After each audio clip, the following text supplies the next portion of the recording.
Okay, welcome to my video guys. Today I will be telling you how to reach and fight the final boss of the game.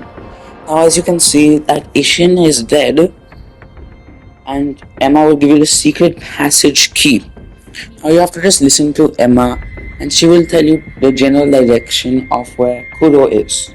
And the path that I like to take, or the rather only path that you can take, is if you go down here and follow my steps. Don't mind the fighting in the background. You can actually use that to your advantage and you can loot them with one of your shinobi prosthetics. Now, just follow my path and then you'll be able to find this next idol. This idol right here is in front of an optional mini boss. I recommend you using a gachin sugar and sneaking up to the one on the right, and then using puppeteer ninjutsu. So no, sticking up on the one on the left, because on the one on the right is the 7-spear Rashna, which is the mini boss. The one on the left is just some random guy, some strong guy.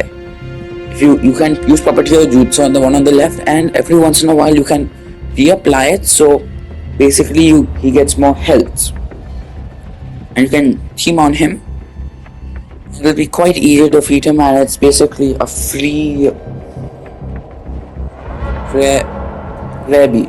Now, if you just go a little in front and follow the path I've been taking, you'll see the idol. This idol is right before the final boss. That door is what's keeping the final boss away from us. I recommend you will take 100%. You'll take a bit more time before you are able to one try this.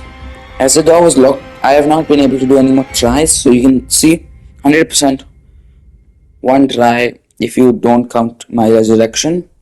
Now remember, since I'm on NG +7, I've fought this guy a bunch of times, so I know I've basically hard coded it in my memory. That's why if you know the boss, if the first boss is easy, like this Gentachiro, if you find them easy, as this is two bosses back to back, if you find Gentachiro easy, then you can use Akko Sugar or any damage buffing thing like confetti or divine confetti, or really anything you can use.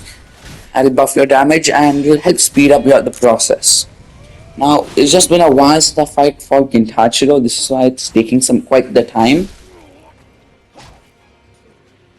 But as you can see, unless you have lots of practice, more than me, of course, because I'm not doing so well, since this is the only time I'm using resurrection. But anyways, if you're doing better than me, then you can 100% beat this really fast with Akko Sugar. And if you have all the upgrades, you can even carry some of the extra damage to Isshin. Now Isshin will show himself just right now. How Isshin comes back to life is that Gentachiro sacrifices his own life to bring back Isshin from the dead to fight us. Now Isshin, I'm pretty sure he's not fighting because he's like a bad guy, or he's supporting Gentachiro's ideals, which are a little extreme. But Isshin is doing this because he wants to protect the honor of his grandkid, I'm pretty sure. I think. Or he just wants a fight, I don't know, bro. Anyways, remember, don't get too cocky like how I did, because I get really close to already killing phase 1 here. Quite close, but then I forgot to parry I forgot he can do double Ichimonji and he did double, and I thought he was only doing one. So I started attacking, and I can't parry mid-attack. You can only parry at the beginning first few frames. And whenever he's doing that attack where he's charging up, you have to jump up in the air. You can jump on him like Mario style, and you get a little positive damage because technically it's not an unblockable, so you can still parry it. It's just I don't like to.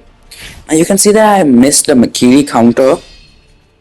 I only missed it because you have to step back a little bit, and then you have to press dash right into him. Now I must have been holding my controller a little to the left, but Now you can see that Makiri counters are extremely valuable in this fight as he uses them quite often.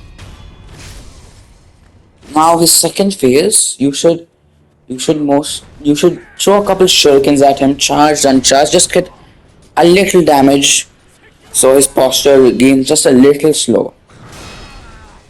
Because you don't want to hesitate, as hesitation is defeat when you're fighting in Sekiro. Now, whenever he pulls out his Glock, that means he's going to use his spear next. He's most likely going to use his spear. Now, just try to carry like 1-2, 1-2 like that. And whenever he uses Makiri counter, that'll be very nice. As with his spear, he actually takes quite a while to recover from, so you get 1 or 2 hits in. Now, whenever he uses his Glock from a little range, and not too much range, just a little, he actually only does 1 or 2 attacks. A sweeping attack, which you just saw, or a thrusting attack, which you can technically parry. I don't know why it's unblockable, but better to use Makiri's counter. Now just try to play it safe. And also, whenever he jumps in the air, he does a jumping attack on you. Like, I'll tell you when it happens. When he does a jumping attack, sometimes if you parry it properly, like this jumping attack, if you parry it properly and you're close to him, sometimes he jumps back, but other times you can hit him a couple times. As you saw, he just used the Glock, and if he's preparing to use the gun, or if he's preparing to use the gun right afterwards, after that leaping attack, then most likely you can get a couple hits in and you will stop the sweeping attack. Now, as you can see, he's on his last health bar. Now on his last health bar, he's prone to using a lightning damage. Like, he wants to use lightning on you. He doesn't learn his lesson. He uses it quite a few. I got quite lucky, and he uses it quite a few times, 3 or 4 times. But even you are very lucky if you get to fight him and you get 5 lightning attacks, because that's basically all his health. Because look, I was doing big chunks, and he's already down quarter. And what? I did the lightning 4 times, like 3-4 times, and look, amazing damage and amazing shock. Amazing at how he perfectly stands in place for you to hit him. Now, any attacks where he uses the wind, like he chucks some wind at you, wind projectiles, you have to parry them perfectly or just run out the way, because you is taking damage if you don't perfectly parry it. Now look, I get 1 or 2 hits if I'm close to him when he uses lightning damage. That was his downfall.